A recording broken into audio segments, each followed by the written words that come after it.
All right, YouTube, man. What it do, y'all? Happy Friday, man. It's your boy Najee, a.k.a.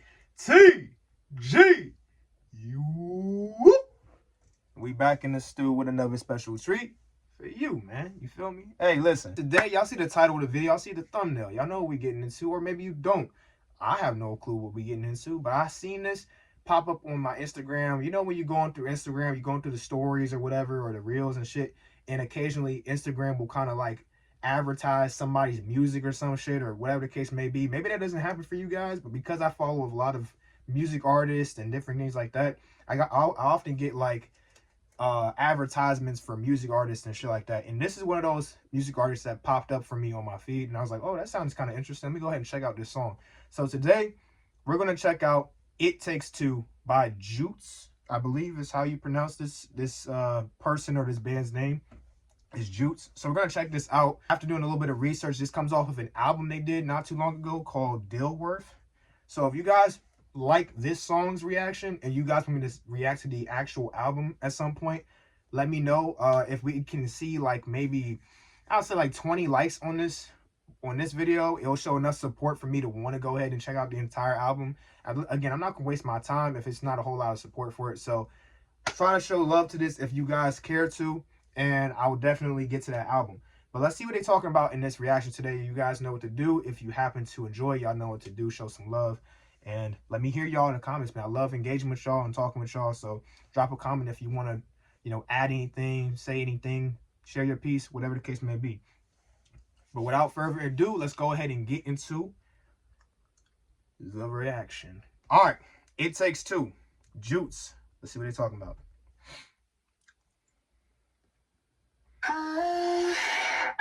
Feeling is getting close. Can you hold me tight? Seeking but it's moving slow. Sick of floating. The songs I don't remember. Back to the lesson. All right, so with these single track reactions, I say this every time I react to a single, but I say it for the new people. For people who've been here, y'all know what it is, but I just gotta let them know, okay? Just relax, chill. But anyways, for the single track reactions, I'm gonna go ahead and listen to it first time through just to kind of get the vibe of the track, see how I'm feeling about it just by listening to it and not thinking about breaking down nothing. And then the second time through, I'm gonna go ahead, I have the lyrics pulled up. We're going to go ahead and dive a little bit into the lyrics and see what the story is being told in the song and try to break down what he means and all the extra stuff in the second listen, okay? But let's go ahead and get back into it.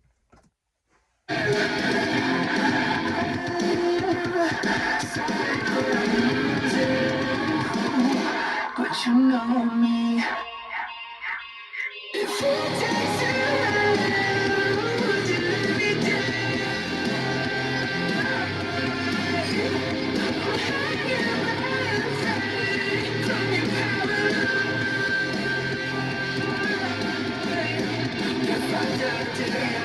See, it was that part right there that I caught a preview of on Instagram. I was like, oh, hell no. That shit sound kind of fire.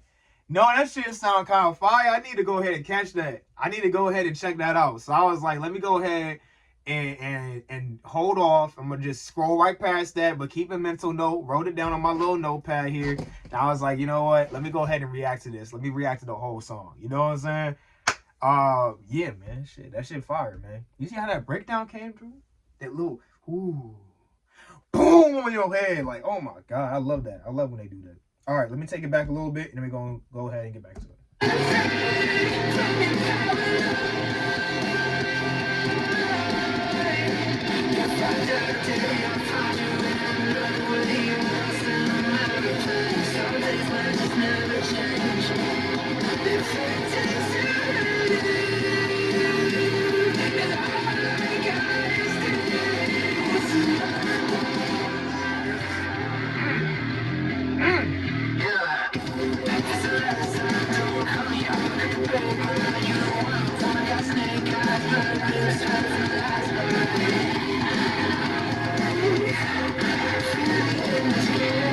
Hey, shouts to the drummer, bro. Nah, the drummer leaving it all on the fucking line, boy. I love a good drummer, man. That's the heart and soul of rock for me, bro. Like any rock group, listen, the drummer is what makes or breaks the group. No cap.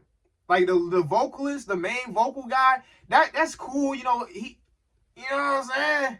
Like, listen, Linkin Park, one of the most famous rock slash hip hop, or rap type of genres, that group, right? We all know Chester Bennington, R.I.P., one of the greatest.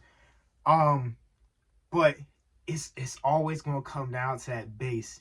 It always comes down to that that nigga about that controlling the tempo, controlling the rhythm, controlling it all. It's the drummer. I love it. Let's go ahead and get back into it, man. Shit. Let's go ahead.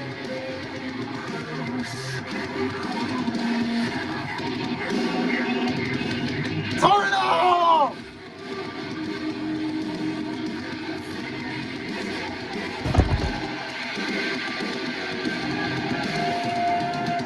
What?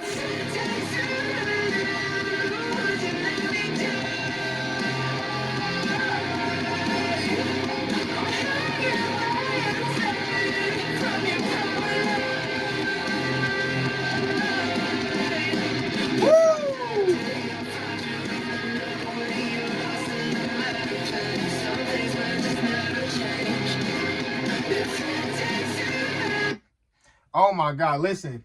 One thing I will say, this dude, I'm gonna just call the main guy Jutes because I don't know what his actual name is. I don't know if Jutes is the name of the band or if it's his name. But listen, he leaving it all on the line. He leaving it all on the line. Like bro, he is singing his heart out in this song, fool. Singing his heart out in this song. No cap. Oh man, I'm losing my mind. I didn't expect myself to enjoy this song as much as I do right now, but it really is that fine. I'm not gonna lie to you. Hold on.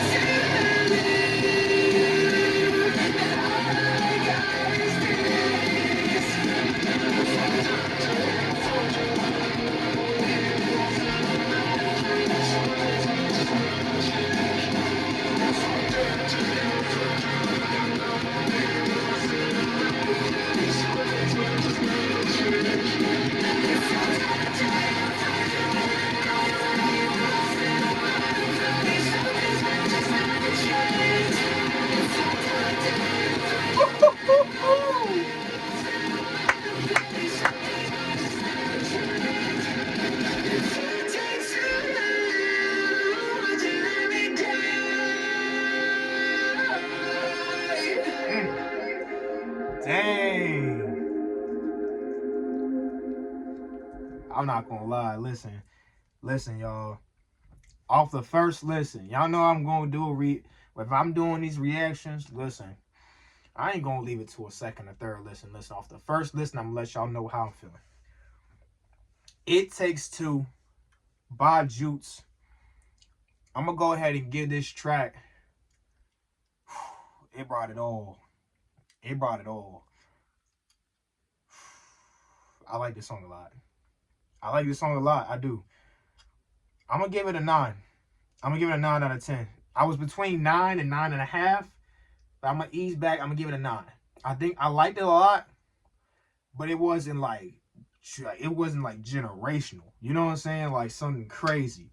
Cause that's 9.5 to 10 land. Like the gulf of a difference between 9 and 9.5 is like so significant.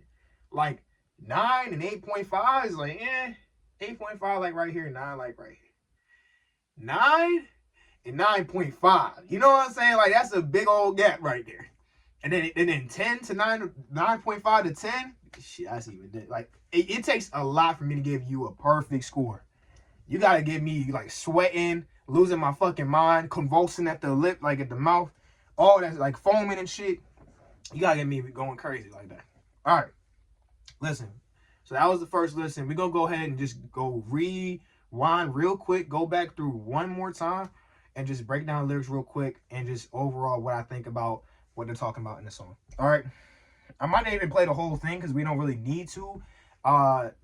Just touch on a little bit of the lyrics and the overall story, and then I'll leave it to you guys to discuss in the comments what you think about the song and what you think the overall messaging and whatnot of the song was. All right, let's go ahead and get back into it.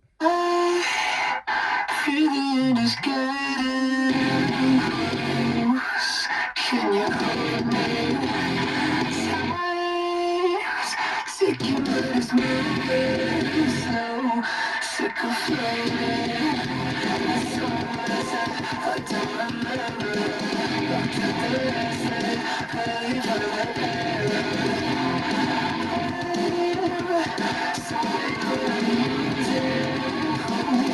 but you know me.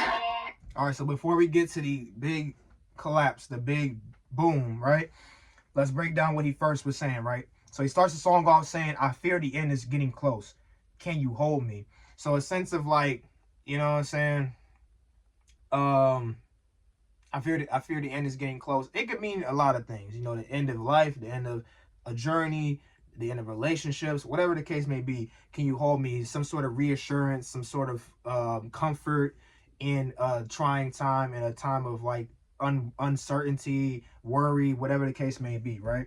Time's ticking, but it's moving slow. Sick of floating, and there's so much that I don't remember. I blocked out the last life, probably for the better.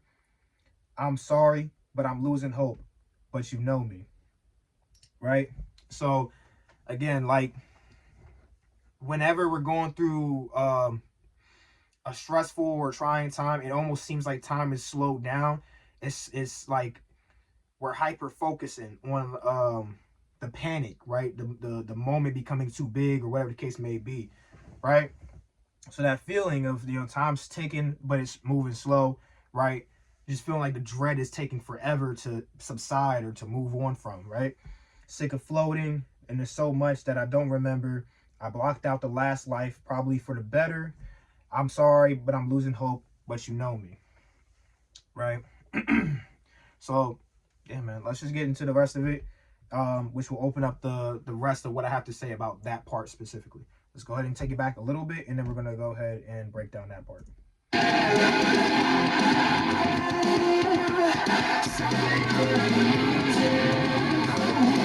But you know me. If it takes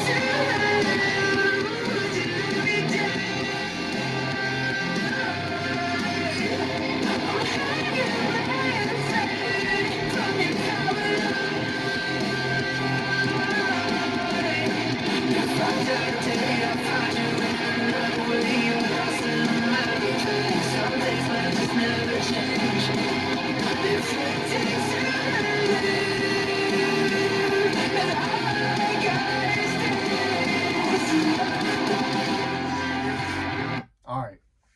So we're going to break down this part. And then we're just going to go ahead and I'm going to leave it for you guys. I don't want to make the breakdown section a little too long. I'm just going to break down this first half of it and then leave it to the rest of you guys to kind of just conversate in the comments down below and let me know what you guys think about the track, right? But here we go. So we're going to start back from where we were before. So he says, and there's so much that I don't remember. I blocked out the last life, probably for the better. I'm sorry, but I'm losing hope, but you know me. If it takes two to live, would you let me die? I'm hanging by a thread from your power line. If I die today, I'll find you in another way. You're lost, and I'm out of place. Some things might just never change. If it takes two to live, and all I got is this, would you let me die? So there's a lot to break down there. Let's take it one by one and really dive into it, okay? So I blocked out the last life, probably for the better, okay? So it can signify a lot of things, you know. Change, obviously a big component of that. Obviously when you're talking about blocking out or another life, some sort of separation from where you are right now to the past, essentially, right? So for example, I could have been a hooligan in my past life, and now I've blocked out that hooligan lifestyle, and now I'm a more reformed, sophisticated young man, right? Whatever the case may be, okay? That could be essentially what they're talking about in that line right there, where they're like, you know, I blocked out the last life and it's probably for the better. Because it is. It's growth. I'm sorry, but I'm losing hope. But you know me. If it takes two to live, would you let me die? So that sense of intertwining your life with another, significance of that person in your life holding you together as a human being or as a person, as an identity, as an individual, holding you together, and their lack of presence, it is meaning of death for you, right? It's the death of your person, your character, whatever the case may be. And that feeling is so strong, right? That significance that you put on another person, it can feel like the weight of the world to that other person, right? Or just another entity or whatever the case may be, right? I'm hanging by a thread from your power line. If I die today, I'll find you in another way. You're lost and I'm out of place. So again, like I'm saying, right? That emptiness and feeling of being out of place, if that person is not within your presence or is not a part of your life, right? If you're missing out on that person, kind of feeling lost, kind of feeling directionless, kind of feeling empty, as if you've lost life, right? Now, personally, again, I don't think that is a very healthy thing to have for yourself, is having that much of putting that much of a burden on someone else's soul, to have that strong of a tie on someone. I understand love and strong feelings for another person, but if you have that type of, if that person has that much of a hold on your life or that much power over your ability to live as an individual, I think overall that's going to be very negative for you in the long run. Or when I say you, I'm speaking generally, obviously, right? Yeah, that happens to be something that you can, you know, something that you can, the word is escaping me right now, but basically something that you can resonate with, right? Something that you can relate to, right? Then I think you should probably reconsider things about your life currently going on. Some things might just never change. If it takes two to live and all I got is this, would you let me die? So, like I was just saying, right? Feeling as if you, like, this relationship, this tie to this person, this individual that's keeping you alive, right? If it takes two to live, would you let me die? Right? Basically, would you cut my lifeline? Would you cut my power cord, essentially, and walk away if it came to it? Or would you be with me? Right? That type of significance, I don't know. It can feel smothering. It really could. But anyways, that's gonna break down that portion of the song. It's really just the halfway point. And I feel like overall the story of the song is somewhat similarly being structured around that throughout the rest of the song. So me touching on just this first half really is basically me touching on the whole song. But again, let me know what you guys think about the song in the comments down below, and what you guys think of the lyrics and what type of story they're trying to break down in the song. I'll also be leaving a link to their Spotify and things of that nature in the description as well. So if you want to check out their music for yourself, you know, whether it's the Dilworth album, whether it's more songs by these guys, whatever the case may be, go ahead and check it out for yourself and let me know what you guys think. If you guys want me to react to the album, the full Dilworth album, let me see 20 likes on this video, and let me see guys requesting the album, and I'll definitely get to it. All right, but all that said, I'm gonna go ahead and get up out of here, get this edited to you guys, or edit it and then deliver to y'all as soon as possible. Fuck, I'm losing my breath. And then we're gonna see what happens. All right, but I love y'all. I'll see y'all in the next video. It's been your boy Najee, signing out. Peace out.